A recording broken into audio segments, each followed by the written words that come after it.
اذکروا اذا انتم قلیل مستضعفون فی الارض تخافون ان یتخطفکم الناس فآواکم وأیدکم بنصرہ ورزقکم من الطیبات لعلکم تشکرون۔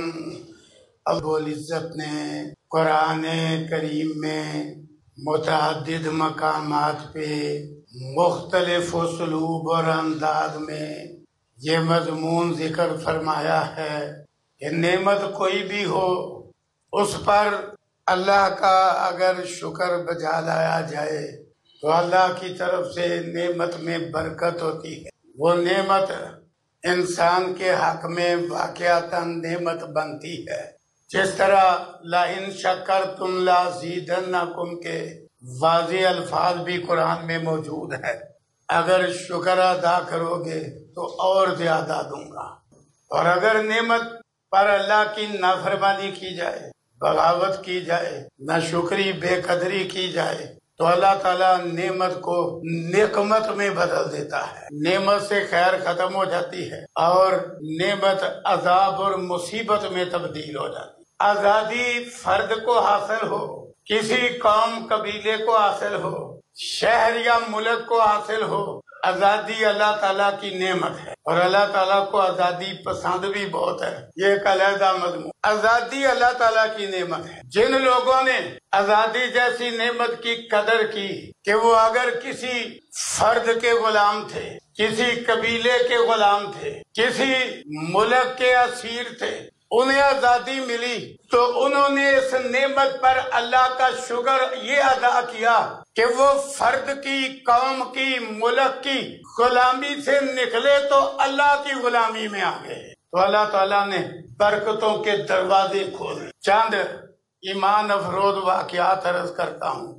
اسماعیل جناب ہاجرہ، یہ ایک ظالم بادشاہ کی غلامی اور قید میں تھی۔ صحیح البخاری کے اندر جب حضرت ابراہیم علیہ السلام اپنی بیوی حضرت سارہ کے ساتھ سفر ہجرت میں اس ظالم بادشاہ کے علاقے سے گزرے جس کی غلامی میں ہاجرہ تھی، اس ظالم بادشاہ کو اس کے قریدوں نے بتلایا، اس نے طلب کر لیا۔ مفصل واقعہ کئی دفعہ بیان ہوا ہے، مختصر عرض کرتا ہوں۔ وہ جناب سارہ کی طرف برے ارادے سے آگے بڑھا۔ اللہ نے 3 بار جناب سارہ کی بد دعا کی وجہ سے اس کافر کو منہ کے بل زمین پہ گرایا۔ جب 3 بار ایسا ہوا اسے سمجھ آ گئی کہ میں اس خاتون کو اب اس کا نشانہ نہیں بنا سکتا۔ اپنے کارندوں کو بلا کے کہتا ہے کہ تم تو کوئی میرے پاس جن نہیں لائے ہو، سمجھ ساری ہوں آگے، اس کو رہا کر دو۔ اور ساتھ اس نے ہاجرہ کو آزاد کر کے جناب سارہ کو ہبے میں دے دیا۔ اللہ اکبر۔ اب جناب سارہ نے بھی اللہ کی مدد کے لیے، ظالم سے بچنے کے لیے نماز پڑھی تھی، صحیح البخاری کی حدیث میں موجود ہے۔ باہر آئی، جناب ابراہیم کی آخر بیوی اندر گرفتار ہے، تنے تنہا ہیں، روئے زمین میں اس وقت تک ابراہیم علیہ السلام اور ان کی بیوی سارہ کے علاوہ مومن ہی کوئی نہیں۔ ایسے سخت حالات میں باہر ابراہیم علیہ السلام بھی نماز ہی پڑھ رہے ہیں کہ یا اللہ تیری مدد سے ہی کام بنے گا۔ اب جناب سارہ رہا ہو کے آئی نا تو ابراہیم علیہ السلام بھی نماز پڑھ رہے ہیں۔ حالت نماز میں بے ساختہ پکار اٹھی کہ اللہ تعالیٰ نے کافر کو ذلیل کر کے منہ کے بل زمین پہ گرایا، اور یہ ہاجرہ کی شکل میں اس کے ہاتھوں خادمہ بھی عطا کی ہے۔ اب دیکھو جناب ہاجرہ کو آزادی بھی دی، وہ حضرت ابراہیم علیہ السلام کی دعوت پہ ایمان اور توحید قبول کرنے والی بن گئی۔ ایسی اللہ کی غلامی اور بندگی میں آئی، اللہ اکبر۔ اخیر نمونہ پیش کیا کہ آخر وہ وقت آیا کہ حضرت ابراہیم علیہ السلام نے نابے حاجرہ سے شادی کر دی تھی. وہ کافر کی غلامی سے نکلی، خلیل اللہ کے حبالہ عقد میں آ گئی. اللہ اکبر. اللہ تعالیٰ نے جو عظیم المرتبت نبیوں کی ماں ہونے کا شرف عطا کر دیا. عظیم المرتبت پیغمبر کی بیوی بن گئی. اللہ نے بیٹا دیا جس کا نام اسماعیل رکھا گیا. اب دیکھو کس طرح اس خاتون نے غلامی سے آزادی کا حق ادا کر دیا ہے کہ اللہ کی طرف سے حکم ہوتا ہے کہ اس دودھ پیتے بچے کو اور اس کی ماں ہاجرہ کو، ام اسماعیل کو، یہاں جہاں بیت اللہ کی تعمیر نو ہونے والی ہے مکے میں ٹھہرا کے خود ہجرت کر جاؤ. غلامی سے آزادی پانے والی یہ عورت ایمان میں، توحید میں، توکل میں کس معیار پہ پہنچتی ہے اور اللہ تعالیٰ کی طرف سے کس طرح پھر برکتوں کے دروازے کھلتے ہیں. قیامت تک کے لیے نمونہ بن گئی ام اسماعیل. اللہ اکبر. ابراہیم علیہ السلام ایک تھیلا کھجوروں کا اور مشکیدہ پانی کا دے کے، نہ فون کا کوئی سلسلہ ہے، نہ خط و کتابت کا دور ہے، کوئی نیٹ نہیں، موبائل نہیں، کوئی شے نہیں، دودھ پیتا بچہ ہے اور کمزور سی ماں ہے. تھیلا کھجوروں کا مشکیدہ پانی کا دے کے کہاں جا رہے ہیں؟ ملک شام جا رہے ہیں کہ مکے سے شام جاتے ہوئے 40 دن لگتے تھے اس دور میں. کوئی شہر نہیں مکہ، صحرا ہے، بیابان ہے، وہاں کوئی پانی کا کنواں نہیں، چشمہ نہیں، کوئی بہتی نہر نہیں. ام اسماعیل بحیثیت انسان پہلے پریشان ہوتی ہے، آواز دیتی ہے کہ ہمیں یہاں چھوڑ کے کدھر جا رہے ہو. ابراہیم السلام بول کے بھی نہیں دیکھتے کہ کہیں چھوٹا بچہ جو بڑھاپے میں ملا ہے دعائیں کر کر کے، اس کا مکھرا دیکھ کے اور بیوی کا اداسی والا چہرہ دیکھ کے کہیں اللہ کی نافرمانی نہ ہو جائے. وہ مڑ کے بھی نہیں دیکھ رہے. خدا آج بھی محلہ مکے میں ہے، وہ خدا نامی جگہ تک پیچھے آتی ہے. ابراہیم علیہ السلام نہ مڑ کے دیکھ رہے ہیں نہ جواب دے رہے ہیں. آخر وہ سوال بدل لیتی ہے کہ اب تک پوچھ رہی تھی چھوڑ کے کدھر جا رہے ہو. کہتی ہے یہ کیا اللہ نے حکم دیا ہے؟ ایک کافر کی غلامی میں پہلے زندگی گزار کے ایمان میں آنے والی، آزادی پانے والی یہ خاتون کس قدر اس کی تھوڑی مدت میں تربیت ہو گئی ہے. اللہ کا حکم ہے. اب ابراہیم السلام اتنا جواب دیتے ہیں اللہ کا حکم ہے تو وہ فوراً دودھ پیتا بچہ لے کے واپس ہو جاتی ہے جہاں بٹھایا تھا جناب ابراہیم السلام نے، اور ساتھ یہ الفاظ کہتی ہے اللہ کا حکم ہے نا، اذن لا یزیون اللہ، اللہ پھر ضائع نہیں ہمیں کرے گا. کھجوریں ختم ہو گئی. اب دیکھو آزادی جیسی نعمت کی قدر کرنے پہ برکتیں کیا ہیں. پانی بھی ختم ہو گیا. اب ماں کچھ کھائے پیے تو دودھ آئے، بچہ نجال ہو گیا کمزوری سے، بھوک پیاس سے. آخر ام اسماعیل قریب صفا پہاڑی ہے، دوڑ کے اس پہ چڑھتی ہے، دائیں بائیں آگے پیچھے ہر طرف دیکھتی ہے شاید کوئی گزرتا، کوئی دور دراز سے قافلہ، صحرا تو ہے ذرا نظر آ جائے، کوئی شے نہیں. مروہ پہاڑی ہے، اس پہ چڑھتی ہے جا کے، ہر طرف دیکھتی ہے، کوئی شے نہیں. بیچ میں بچے کا چہرہ دیکھتی ہے، بچ گیا ہے کہ داغے مفارقت دے دیا ہے. جب 7واں چکر مروہ پہ آتی ہے نا ایک آواز آتی ہے، یا اپنے آپ کہتی ہے چپ کر آواز آئی ہے. پھر کہتی ہے آواز تو آئی ہے، اگر تو ہے تو سامنے آ. وہ اللہ کا فرشتہ سامنے آ جاتا ہے. وہ جہاں اب زمزم ہے وہاں وہ فرشتہ ایسے پاؤں مارتا ہے چشمہ پھوٹ پڑتا ہے، جو آج تک جاری ہے اور دنیا میں پانی جا رہا ہے۔ یہ کرامت ام اسماعیل ہاجرہ کی ہے۔ اللہ اکبر۔ ساتھ وہ فرشتہ کہتا ہے پریشان نہیں ہونا، یہ جو اونچی جگہ ہے نا، یہاں بیت اللہ کی تعمیر نو ہونے والی ہے، یہ بچہ بنائے گا، اس کا باپ ساتھ بنائے گا۔ تو یہاں تو اللہ کا گھر ہے، اللہ اپنے گھر والوں کو ضائع تو نہیں نہ کرتا، زیادہ پریشانی ہو۔ دیکھو فرشتہ تسلی دے گیا۔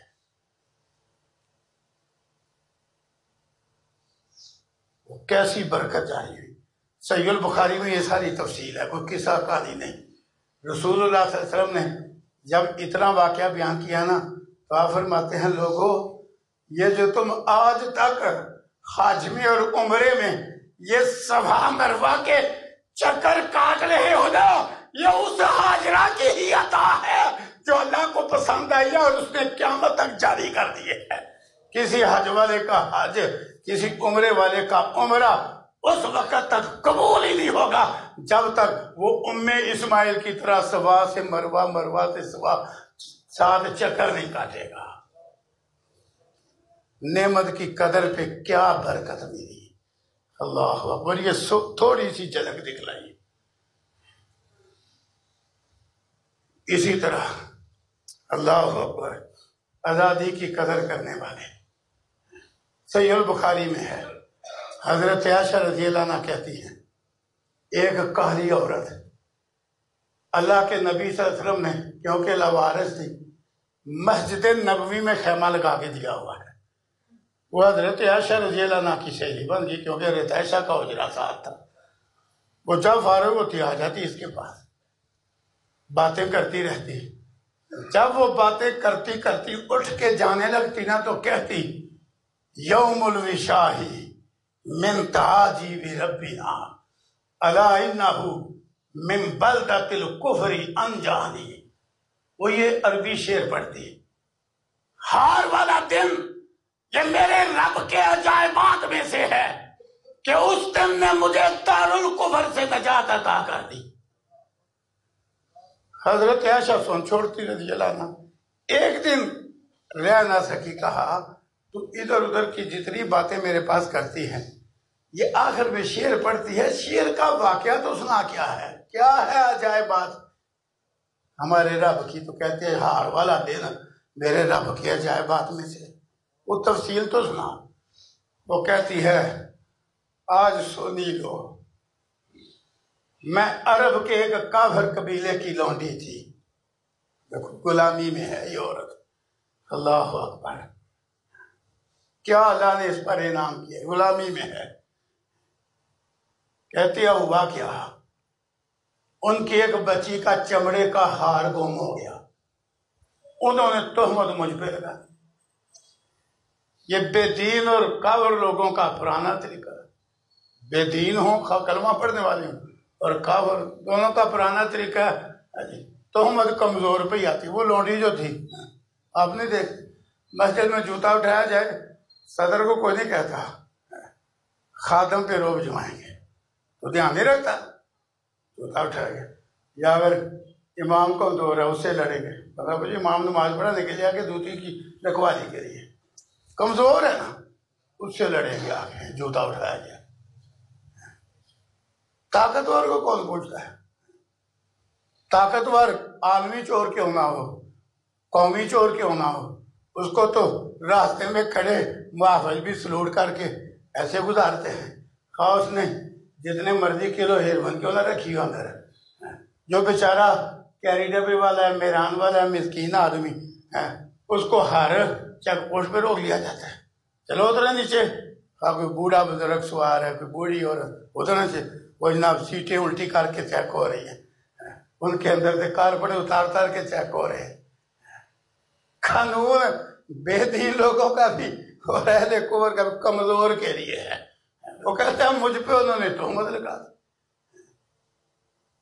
حتیٰ کہ وہ کہتی ہے کہ انہوں نے میری شرمگاہ تک ٹٹولی، ہار چمڑے کا، سونے کا نہیں، چاندی کا نہیں، چمڑے کا حال. کہتے بڑا انہوں نے مجھے ستایا، بڑا تڑپایا، باتیں بھی بڑی کی، اذیت بھی بڑی پہنچائی. کہتے ہیں ایک دن وہ قبیلہ بھی بیٹھا ہوا ہے کھلے آسمان تلے، میں بھی دکھڑی بیٹھی ہوئی ہوں غمزدہ بڑی تکلیف میں کہ بنا کیا ہے، بچی کا چمڑے کا ہر گم ہو گیا، انہوں نے میرا جینا حرام کر دیا. غلامی تو اس طرح کی ہوتی ہے نا. اللہ اکبر. کہتے ہیں اسی طرح میں دکھی پریشان. دیکھو اللہ کمزوروں کی کیسے کیسے حالات میں مدد کرتا ہے. اللہ مدد ہی کمزوروں کرتا ہے. اللہ اکبر. ہوا کیا؟ کہتا ہے ایک چیل آئی، چیل، اس کی چونچ میں وہی ہار ہے، وہ بالکل ہمارے سروں کے برابر آ کے اس نے ایسے ہار پھینکا. میں مانگا لو میری تم نے کہاں تک تلاشی لی ہے، ہار تمہارا یہ آیا ہے. انہیں سمجھ آ گئی کہ ہم نے تو بڑا اس پر ظلم کیا. جس طرح کے مردی تھے پر پشیمان ہو گئے نا دیکھ کے لو ہار تو چیل دے کے گئی ہوئی تھی. وہ اس نے گوشت سمجھا. لیکن دیکھو پرندوں پہ بھی اللہ کا حکم چلتا ہے. کبھی کوئی پرندہ اٹھا کے چیز لے جائے واپس بھی کبھی لایا. یہ اللہ کی مدد تھی اس مسکین عورت پہ. کہتے ہیں وہ سروں کے قریب آ کے نا بالکل دکھا کے اس نے ایسے ہار پھینکا. یہ صحیح البخاری میں لکھا ہے، وہ قصہ قاری میں. کہتے ہیں انہوں نے مجھے آزاد کر دیا. اب دیکھو اسے پتا تھا کہ ایک پیغمبر ہے مدینے میں، اس نے اللہ کے دین کا توحید کا اعلان کیا ہوا ہے. اللہ اس بھائی کو شفا عطا فرمائے.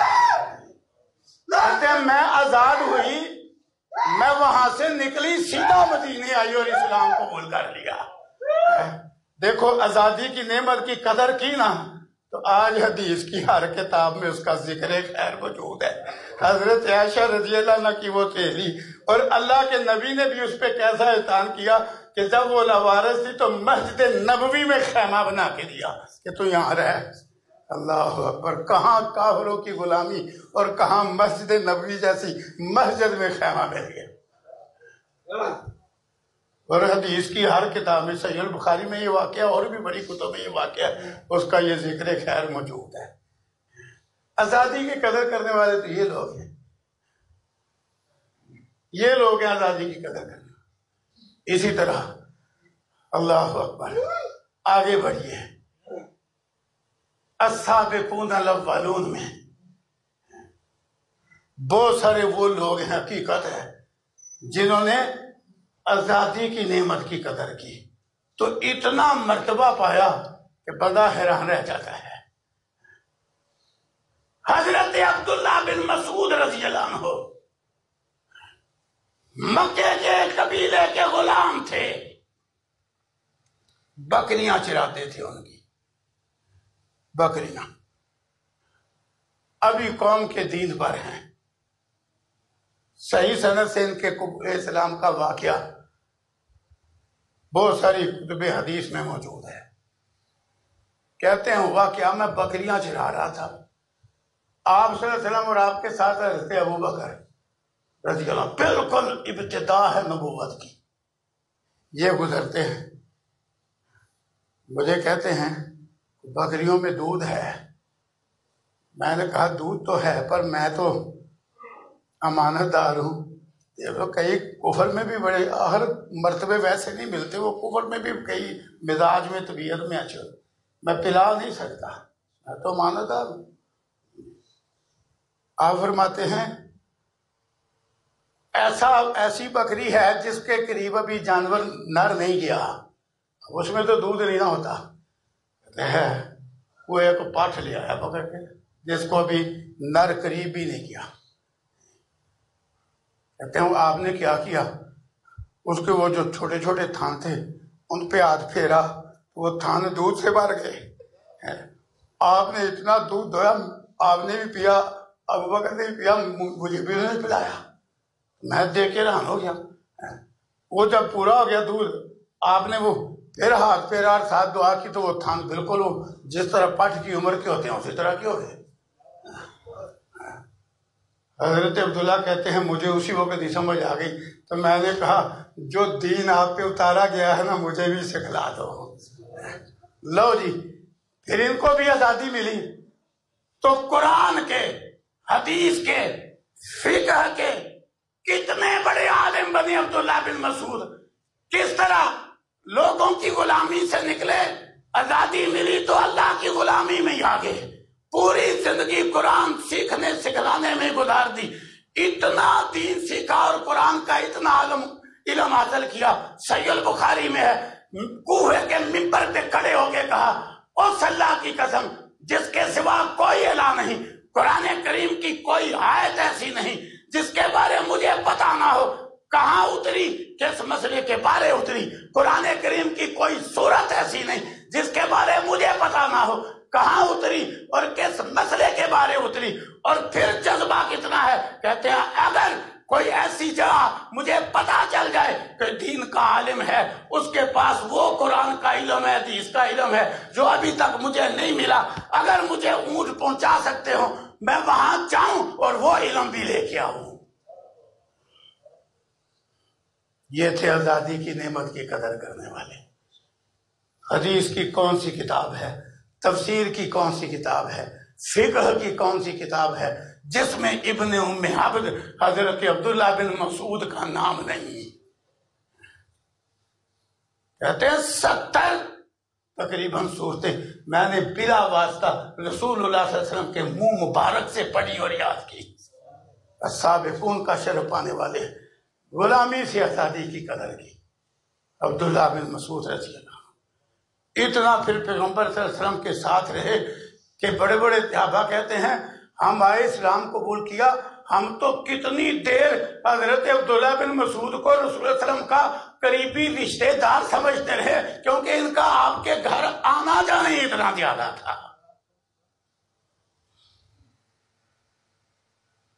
کتنا پھر مرتبہ پایا، قد چھوٹا ہے، دبلا پتلا جسم ہے، آزادی کی نعمت کی صحیح طرح قدر کی کہ ایک دن مسواک کے لیے درخت پہ چڑھے، پنڈلیاں ننگی ہو گئی، چھوٹی چھوٹی پنڈلیاں، اتنی چھوٹی، صحابہ دیکھ کے ہنسنے لگے تو رسول اللہ صلی اللہ علیہ وسلم نے فرمایا اور میرے ابن مسعود کی چھوٹی پنڈلیاں دیکھ کے نہ ہنسو، کل قیامت کے دن جب بدلوں کا وزن ہوگا تو ابن مسعود کی پنڈلیاں احد پہاڑ سے بھی وزنی ہوں گی۔ اللہ اکبر۔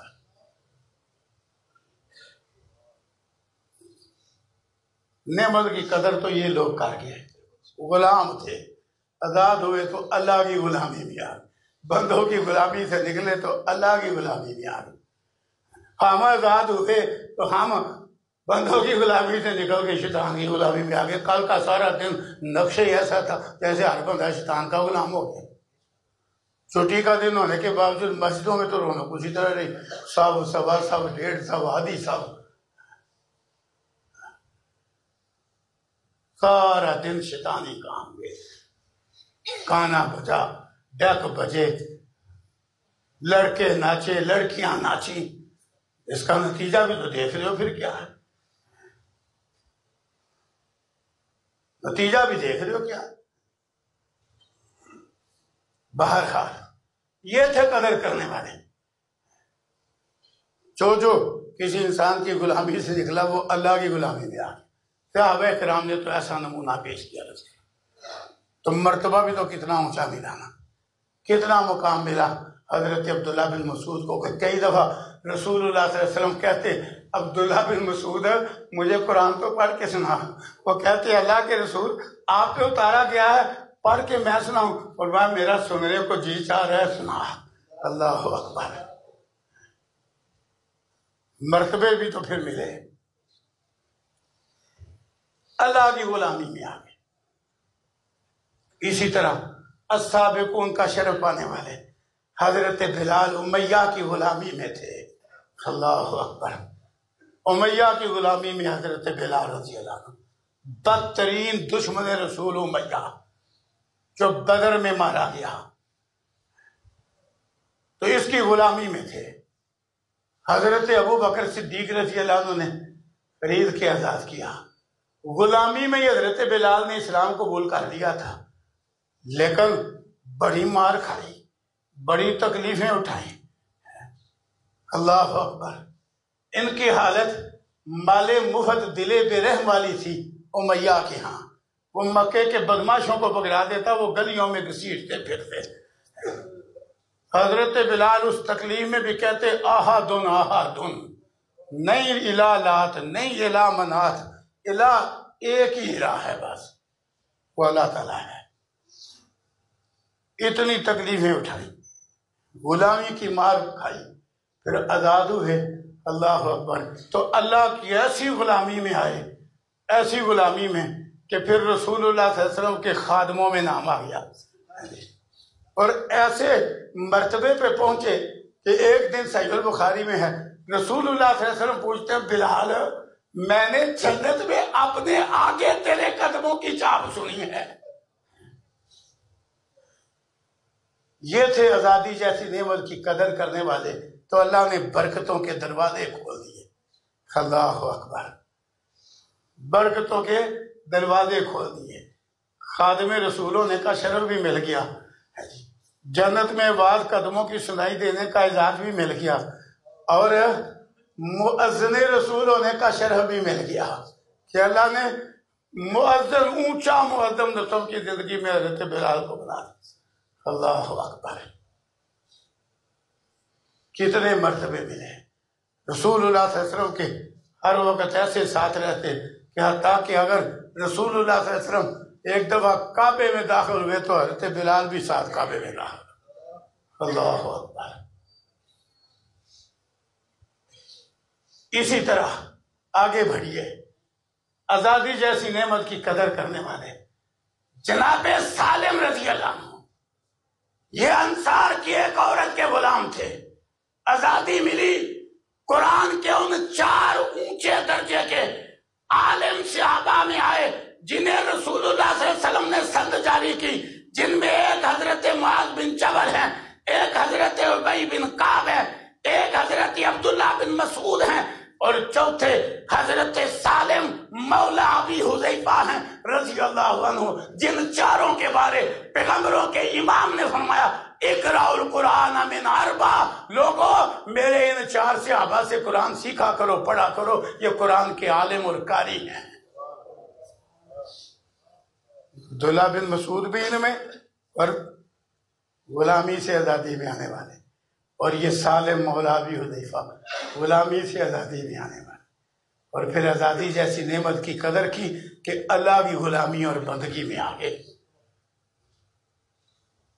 قرآن پھر سیکھا، سکھلایا، بڑا پڑھایا، سمجھا سمجھایا۔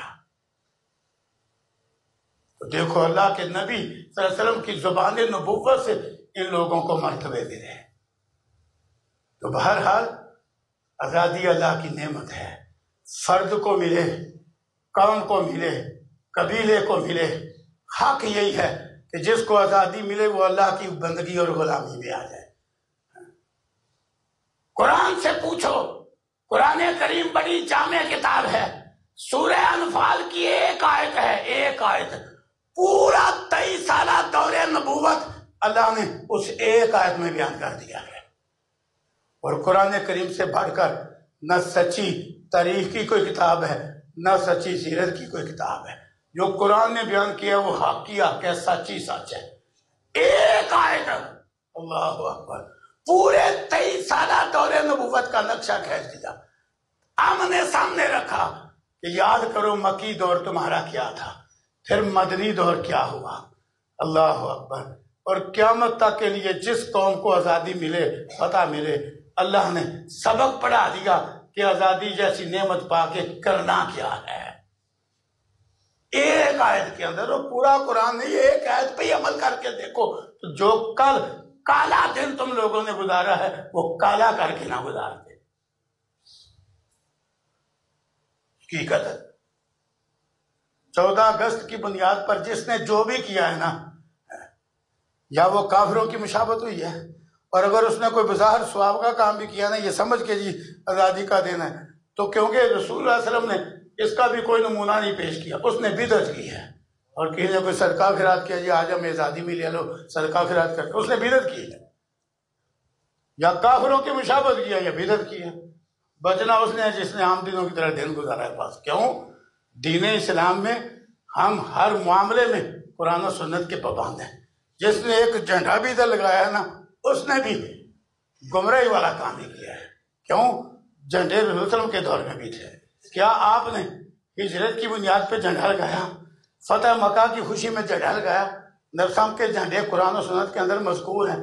آپ نے لگایا جھنڈا، گھر آپ نے جھنڈیاں لگائیں، کسی گلی میں جھنڈیاں لگائیں، یا آپ نے کسی جگہ قوم اکٹھی کر کے وہ پرچم کشائی کی تقریب کی؟ زیادہ جس نے جو کیا غلط ہی کیا. صحیح کس نے کیا؟ اللہ اکبر. نقشہ کھینچ دیتا ہوں ابھی. وَاذْكُرُوا إِذْ أَنْتُمْ قَلِيلٌ، سورہ انفال ہے، پڑھنا جا کے. فرمایا لوگوں ذرا وہ وقت یاد کرو. ایمان والوں کو اللہ نے کہا یاد کرو. وَاذْكُرُوا، یاد کرو. اس کے 4 مطلب ہیں یاد کرو کے. ایک مطلب کہ یہ سارا کچھ جو تمہیں سنایا جا رہا ہے یاد کرو. دوسرا مطلب ہے یاد رکھو. تیسرا مطلب ہے اللہ اکبر سمجھو اسے. چوتھا مطلب ہے دوسروں کو بھی سناؤ. وَاذْكُرُوا إِذْ أَنْتُمْ قَلِيلٌ، یاد کرو جب تم تھوڑے تھے. یہ مکی دور کا نقشہ ہے ایک آیت کے اندر. جب تم تھوڑے تھے. کون نہیں جانتا آغاز اکیلے پیغمبر صلی اللہ علیہ وسلم نے کیا تھا. اکیلے. کیوں؟ منصوبہ بندی ہونا تو پھر ہوتا ہے جی کہ اس کو بھی پہلے ساتھ ملا لیا، اس کو بھی پہلے ساتھ ملا لیا، اس کو بھی پہلے ساتھ. سچے پیغمبر کو تو نبوت سے پہلے خود نہیں معلوم ہوتا مجھے نبوت ملنے والی. منصوبہ تو دور کی بات. اور یہ سچائی کی دلیل. موسیٰ علیہ السلام مدین سے واپس آ رہے ہیں، سمجھا درخت میں آگ روشن ہے. وہ آگ نہیں تھی، اللہ کی طرف سے تجلی تھی. تو اللہ تعالیٰ نے نبوت عطا کر دی موسیٰ علیہ السلام. سچے نبی کے لیے کوئی منصوبہ نہیں ہوتا. جتنے جھوٹے ہیں سب کو دیکھ لو، انہوں نے منصوبے بنائے. وہ کہتا منصوبے بنا کے بڑے طریقے سے اعلان کیا. اب کے رات پڑھ کے دیکھ. سچے نبی اسی طرح اللہ تعالیٰ نے اچانک نبوت عطا کر. اللہ قرآن میں فرماتے ہیں ما کنت تدری مل کتاب ولا الایمان. اے پیغمبر صلی اللہ علیہ وسلم ایک وقت تھا آپ کو بھی پتا نہیں تھا کتاب اور ایمان کی تفصیلات کیا ہیں. ہم نے آپ کو نبوت کا تاج پہنا دیا. تو بہرحال آپ اکیلے تھے، اکیلے شروع ہوئے. جب سب سے پہلے آپ کھڑے ہوئے ایک بندہ آپ نے خفیہ طریقے سے بھی ابھی ساتھ نہیں ملایا. کیوں؟ یہ کھڑے آدمی کو کیا ضرورت ہے پہلے کسی کو خفیہ طریقے سے ساتھ. آپ اکیلے تاج نبوت پہن کر لوگوں کو اکٹھا کر کے جب اعلان کرتے ہیں تو سب سے پہلے سگا چچا اٹھ کے گالیاں دیتا ہے. یہ آغاز ہے مکی دور کا. وَاذْكُرُوا إِذْ أَنْتُمْ قَلِيلٌ، تھوڑے تھے. سب سے پہلے اللہ اکبر عورتوں میں حضرت خدیجہ الکبریٰ رضی اللہ عنہ ایمان لائی. مردوں میں حضرت ابو بکر صدیق رضی اللہ عنہ ایمان لائے. نوعمروں میں حضرت علی رضی اللہ عنہ ایمان لائے. پھر اس طرح سابقون الاولون میں کئی لوگ شامل ہوئے. لیکن حالات کیا تھے؟ مکی دور کے اندر یہ قلیل ہی رہے. اللہ نے نقشہ کھینچا 3 باتوں کے اندر. قلیل، تھوڑے تھے. مستضعفون فی الارض، مکے کی سرزمین میں تمہیں بالکل کمزور سمجھا جاتا تھا. کمزور. اللہ اکبر. تخافون ان یتخطفکم الناس. تیسری بات، تم ہر وقت ڈرتے تھے کہ لوگ تمہیں اٹھا کے لے جائیں. اور حقیقت ہے جس کافر سردار کا جی چاہتا جس مسلمان کو گھر سے اٹھا کے ظلم کا نشانہ بنا لیتا. یہ مکی دور کا نقشہ ایک آیت کے پہلے حصے میں اللہ نے کھینچ دیا. تھوڑے تھے، بالکل کمزور تھے، ہر وقت ڈرتے رہتے تھے کہ کوئی ادھر سے دشمن آ جائے گا، کوئی ادھر سے دشمن آ جائے گا. قرآن کتنی جامع کتاب ہے. جو بات لمبی چوڑی کتاب پڑھ کے سمجھ میں آتی ہے آدھی آیت سے سمجھ میں آ گئی کہ 13-16 سالہ مکی دور کیسا تھا. تو اس لیے قرآن کی صحت کے حکم کے مطابق کم از کم ایک بندے کو ضرور جا کے سنانا ہے. تو اللہ کا حکم بس کرو، یاد کرو، یاد رکھو، سمجھو اور پہنچاؤ. چاہنے آگے میں جب تم تھوڑے تھے، زمین میں کمزور تھے اور ہر وقت ڈرتے پھرتے تھے ان یتخطفکم الناس کہ لوگ تمہیں اٹھا کے لے جائیں گے. فآواکم، آگے دوسرا دور شروع ہو گیا. اللہ نے تمہیں مدینے کی شکل میں آزادی دی. فآواکم، قرآن قیامت تک کے لیے رہنمائی کرنے والا ہے. فآواکم، اس نے تمہیں مدینے میں جگہ دی. دیکھو چھوٹی سی ریاست مدینہ، ہمارے ملک کا تو ایک ایک شہر اس مدینے سے بڑا ہے. جب ہجرت کر کے رسول اللہ صلی اللہ علیہ وسلم مدینے آئے تھے، وہ چھوٹا سا شہر تھا بالکل اس وقت. ہمارے ملک کا تو ایک ایک شہر بڑا ہے. اللہ نے اتنی چھوٹی ریاست دی. فآواکم، اس نے تمہیں مدینے میں جگہ دی.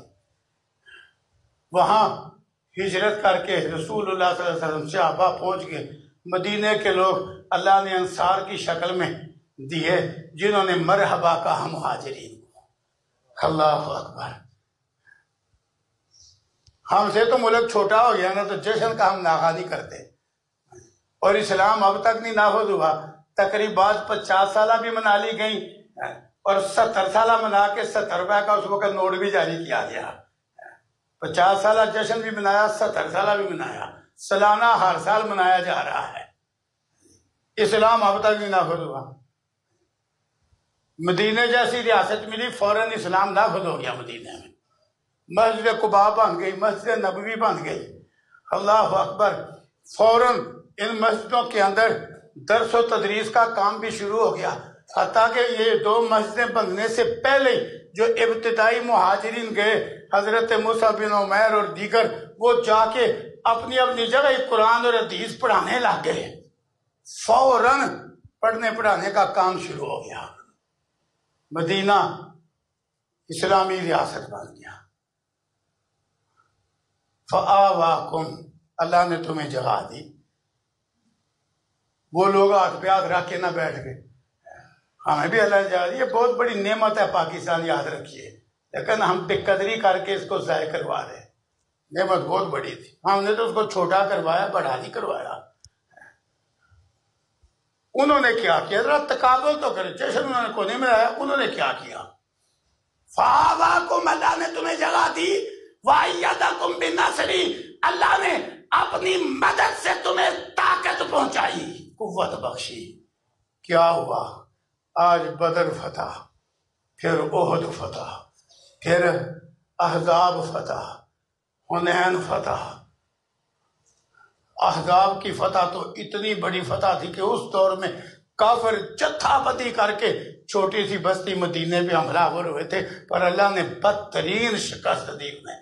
اتحادی فوجیں آئی تھی. وَأَيَّدَكُمْ بِنَصْرِهِ. کیوں؟ وہ لوگ خطاب پا کے آرام سے نہیں بیٹھ گئے کہ ٹھیک ہے 13 سال مار کھائی، اب سانس لے لیں.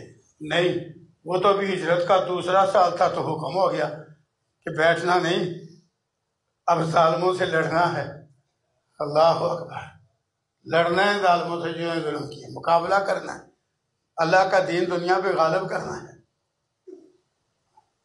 وہ اللہ کی غلامی اور بندگی میں سارے آگے تھے. اللہ کی مدد، بدر فتح، احد فتح، احزاب فتح. حتیٰ کہ غزوہ احزاب کے موقع پہ رسول اللہ صلی اللہ علیہ وسلم نے جب کافروں کو شکست ہوئی نا، تو تبصرہ فرما دیا، فرمایا اب یہ مکے والے اور ان کے ساتھ مل کے آنے والے اب یہ ہمارے اوپر حملے کی ضرورت نہیں کریں گے، اب ہم ان سے لڑنے جائیں گے. اتنی شاندار فتح تھی. لیکن کیا جشن بدر منایا گیا؟ مطلب کوئی مائی کا لال اگلے جمعے، اس سے اگلے جمعے. یہ جنہوں نے عجیب و غریب شیطانی حرکتیں کر کے کل جشن منایا، ان سے پوچھو جشن بدر منایا، جشن ہجرت منایا، جشن احد منایا، جشن فتح احزاب منایا؟ نہیں. تھوڑی مدت گزری، مدینہ تو فوراً اسلامی ریاست بن گیا. تھوڑی مدت گزری، آپ فاتح بن کے مکے میں داخل ہو گئے جہاں سے نکلے تھے. ہم سے انڈیا کیا، ہم سے مقبولہ کشمیر نہیں چڑھایا گیا، بلکہ ہم نے تو اپنا ٹکڑا کتنا بڑا، وہ کتنا بڑا نام آتا ہے کہ نہیں. ہمارے لوگ اپنی تاریخ بھی بھول گئے. بنگلہ دیش ہاتھ سے نکلوا دیا. وہ چند سالوں بعد مکے میں بھی فاتح بن کے داخل ہو گئے. یمن اسلامی ملک بن گیا. 2 صوبے ہیں، ایک صوبے پہ حضرت معاذ بن جبل گورنر ہے، عالم صحابی. ایک صوبے پہ حضرت ابو موسیٰ اشعری گورنر ہے. اللہ اکبر. کبھی حضرت علی رضی اللہ عنہ کو بھی گورنر بنایا جاتا ہے. خیبر یہودیوں کا شہر فتح ہو گیا. خیبر زمین یہودیوں کی، وہاں گورنر مسلمانوں کا، رسول اللہ صلی اللہ علیہ وسلم کا مقرر کردہ بندہ. حتیٰ کہ آپ نے کہا نکلو یہاں سے، اب یہ خیبر ہمارا ہو گیا ہے. تو انہوں نے ہاتھ جوڑ کے کہا کہ ہم زمینیں ہماری ہیں، ہمیں نوکر رکھ لو. کیوں یہودی بدلے نکال رہے ہیں؟ نوکر رکھ لو، زمین ان کی، باغات ان کے، وہ وہاں نوکری کرنے لگے. جتنا غلہ اناج، جتنی پیداوار، جتنا پھل کھجوریں وغیرہ جو کچھ نکلتا، ایک دانہ اتارنے کی اجازت نہیں تھی. اللہ کے پیغمبر صلی اللہ علیہ وسلم کا نمائندہ جاتا، وہ پورا حساب کرتا، آدھا مال مدینے آتا. لیکن آپ نے فتح خیبر منائی، اتنی شاندار فتح کہ یہودی نوکر بن گئے اپنی زمینوں میں. کیوں؟ وہ زمینیں مسلمانوں کی ہو گئی، وہ نوکر بن کے، اور آدھا مال مدینے آ رہا ہے. آپ نے کیا فتح خیبر کا جشن منایا ہے؟ نہیں. بنو نذیر، بنو قینقاع، یہ بالکل بنو قریظہ، یہ مدینے کے آس پاس یہودی قبائل تھے. بنو نذیر جلاوطن ہوئے، بنو قریظہ کی گردنیں ماری گئی. ایسی شاندار آزادی مدینے کی شکل میں رسول اللہ صلی اللہ علیہ وسلم کو اور مسلمانوں کو ملی. ہر طرف اسلام کے جھنڈے لہرانے لگ گئے. حتیٰ کہ خلفاء کے دور میں وہ وقت آ گیا کہ پوری دنیا پہ اسلام غالب ہو گیا. شروع کہاں سے ہوا؟ وہ کہاں سے ہوا؟ مدینے جیسی چھوٹی سی ریاست سے. تو اللہ تعالیٰ یہ سارا بیان کرے ایک آیت میں. یاد کرو جب تم تھوڑے تھے، زمین میں کمزور تھے، اور تم ڈرتے پھرتے تھے لوگ تمہیں اٹھا کے لے جائیں گے. اللہ نے تمہیں مدینے میں جگہ دی اور اپنی مدد کے ساتھ تمہیں قوت پہنچائی. اور وَرَزَقَكُم مِّنَ الطَّيِّبَاتِ، فتوحات کے ذریعے غنیمتوں کی شکل میں تمہیں پکیزہ حلال رزق دیا. یہ سارا کچھ کس لیے؟ پو کرنے کے لیے، ناچنے کے لیے، گانے کے لیے، بگڑے ڈالنے کے لیے، اور کافروں کی نقلیں اتارنے کے لیے نہیں. لعلکم تشکرون، تاکہ تم اللہ کے شکر گزار بندے بنو. وہ شکر پھر ان لوگوں نے کیسے کیا؟ نہ سالانہ، نہ ماہانہ، نہ ہفتہ وار. لعلکم تشکرون کی پھر وضاحت 30ویں پارے کی صورت میں اتری کہ کس طرح شکر کرنا ہے. اللہ نے پوری صورت اتاری. اذا جاء نصر اللہ، جب اللہ کی مدد آ گئی، والفتح، علاقے فتح ہو گئے، مکہ بھی فتح ہو گیا. ورأیت الناس یدخلون فی دین اللہ افواجا، اور اے نبی صلی اللہ علیہ وسلم آپ نے لوگوں کو دیکھ لیا، وہ گروہ در گروہ اللہ کے دین میں داخل ہو رہے ہیں. کرنا کیا ہے؟ یہ نہیں 3 فٹ بچے کا قد نہیں جتنا لمبا باجا پکڑا ہوا. بنانے والوں نے حرام بنایا، بیچنے والوں نے حرام بیچا، خریدنے والوں نے حرام خریدا. قیامت کے دن آدم کا بیٹا پاؤں نہیں ہلا سکے گا جب تک 5 چیزوں کے جواب نہ دے. اٹھاؤ سنن ترمذی کے اندر حدیث ہے، ان میں 2 سوال مال کے متعلق ہیں. کمایا کیسے؟ حلال کمایا کہ حرام کمایا؟ اور خرچ کہاں کیا؟ پوری قوم نے کل باجے گاجے میں حرام مال خرچ کیا ہے. جنہوں نے بیچا حرام کمائی کی، انہوں نے جنہوں نے فیکٹریوں میں بنایا حرام کاروبار کیا ہے انہوں نے. کیوں؟ باجا تو شیطان کی آواز ہے. عجیب و غریب قسم کے ماس، عجیب و غریب قسم کے لباس، سارا کچھ کافروں کی نکالی میں. جو کافر قومیں ایسے موقع پہ کرتی ہیں وہ کرنا پڑنے والوں نے کیا. قرآن کہتا ہے نہیں، جب اللہ کی مدد آ گئی، فتوحات ہو گئی، لوگ چوک کر چوک اللہ کے دین میں داخل ہونے لگ گئے. یہاں تو ہوا بھی کچھ نہیں. کتنے لوگ داخل ہوئے ہیں دین میں؟ کتنا اسلام نافذ ہوا؟ کس شہر پہ اسلام نافذ ہوا بھی کچھ نہیں. وہاں سارا کچھ ہو گیا. تو میں کرنا کیا ہے؟ فسبح بحمد ربک واستغفرہ انہ کان توابا. اپنے رب کی حمد کے ساتھ تسبیح پڑھنا ہے اور اس کی بخشش مانگنا ہے. وہ توبہ قبول کرنے والا ہے. کب؟ سال میں 1 بار، 14 اگست کو یہ کرنا ہے. فتح مکہ کا دن جب سال بعد آئے گا اس دن کرنا ہے. ہجرت والے دن کرنا ہے، بدر والے دن کرنا ہے صرف نہیں. فَسَبِّحْ بِحَمْدِ رَبِّكَ وَاسْتَغْفِرْهُ إِنَّهُ كَانَ تَوَّابًا. جب یہ سارا کچھ ہو گیا، اٹھاؤ صحیح البخاری. ام المومنین حضرت عائشہ رضی اللہ عنہ بیان کرتی ہیں کہ رسول اللہ صلی اللہ علیہ وسلم اس سورت کے اس حکم کے اترنے کے بعد ہر نماز کی ہر رکعت کے ہر رکوع اور سجدے میں یہ دعا پڑھنے لگے، سبحانک اللہم ربنا وبحمدک اللہم اغفر لی. یہ ہے نعمت کا شکریہ، رکوع میں بھی، سجدے میں بھی، ہر نماز کی ہر رکعت میں، فرض میں بھی، نفل میں بھی.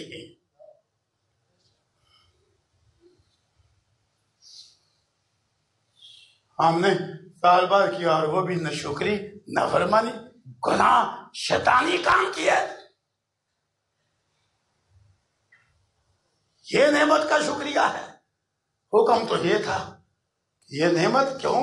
غلامی سے آزادی، وہ آزادی مستقل ہوتی ہے تو پھر شکریہ بھی مستقل چاہیے، سال میں ایک بار نہیں چاہیے. شکریہ بھی ہو تو ایک بار نہیں چاہیے، سال میں مستقل چاہیے. کیا فرمایا کہ اب مستقل اپنے رب کی تسبیح حمد کرو اور اس سے بخشش مانگو.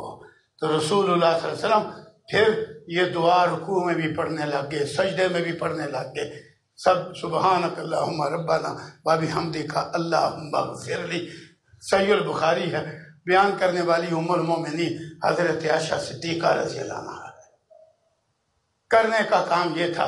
ہم نے سارا دن ناشکری کی ہے، نافرمانی کی ہے، جس کا نتیجہ کیا ہے؟ ملک اپنا ہے، قانون غیروں کا چل رہا ہے، ملک اپنا ہے، حکم کسی اور کا چل رہا ہے، ملک اپنا ہے، معاشی حالت دن بدن نگفتہ بھی ہوتی جا رہی ہے، ملک اپنا ہے اور آزادی کسی کام کی نہیں ہے. جشن آزادی ہے، بس آزادی کہاں ہے؟ اللہ کی غلامی نہیں، باقی ساری غلامی ہے. کوئی آپ کا کام سرکاری ہو، دھکے کھائے بغیر ہو سکتا ہے؟ بتلاؤ. دفتروں کے چکر کاٹے بغیر ہو سکتا ہے؟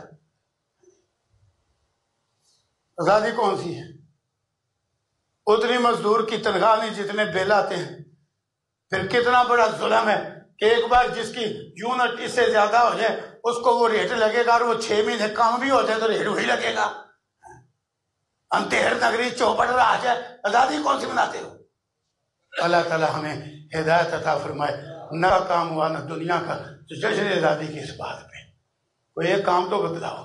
دیکھو وہ مملکت سعودیہ آج کے دور میں بھی مثال ہے کہ ان کو خطاب ملا، انہوں نے اسلام نافذ کر دیا.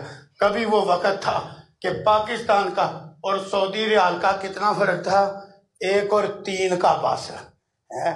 1 ریال ہوتا تو پاکستانی کتنے ہوتے؟ 3 روپے. ایسے بندے موجود ہیں اس وقت، حیات ہیں کہ جو اس وقت وہاں جا کے کام کرتے تھے کہ چلو جی یہاں کا 1 ہے تو پاکستان کے 3 ہیں. اب کتنا بڑا فرق ہے جی، وہ بھی اسلامی ملک ہے، یہ بھی اسلامی ملک ہے. اب دیکھو کیوں جی 1 سعودی ریال ہو تو اب پاکستانی کتنے ہیں؟ ہاں جی 75 76 ہیں. ثابت ہوا اسلام کی وجہ سے انہیں تو برکت ہو گئی اور ہم معاشی طور پہ لولے لگرے ہو گئے. جشن پتہ نہیں کس مال کا مناتے ہو، شرم بھی نہیں آتی جشن مناتے ہو، طریقہ بھی شیطانی اور جشن بھی کام ہوگا. اللہ ہمیں ہدایت دے.